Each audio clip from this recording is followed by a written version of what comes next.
Yo, what's up? Panibagong araw, panibagong vlog naman tayo mga Kago Vlog.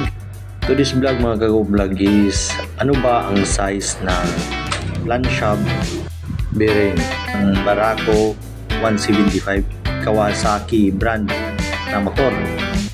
Sabayan ito ako mga Kago Vlog at busisiin natin kung ano ba ang size ng bearing planshaft ng Kawasaki Barako 175. Ito yung planshaft mga Kagupo Vlog. Ito yun guys, yung sukat ng bearing, number size ng bearing na planshaft ng Barako 175 6004 yung sukat ng bearing planshaft ng Barako 175 Kawasaki.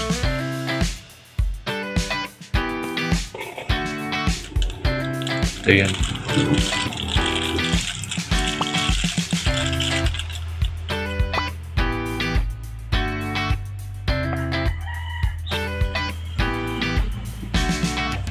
Yan. 6004 ang sukat ng planshaft ng Barako 175 Kawasaki.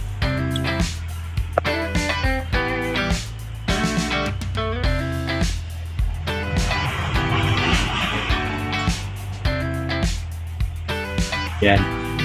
At mga Kagopo Vlog, kung may natutunan kayo o may nakuha kayong idea sa video ito, paki-likes naman and subscribe na din sa ating channel Guapo Ko Vlog in my YouTube and my FB page Junel Cantones Vlog. Paki-follow ako doon mga Kagopo Vlog. Salamat sa panonood. God bless you all. Hanggang dito lang video na ito. Thank you. God bless.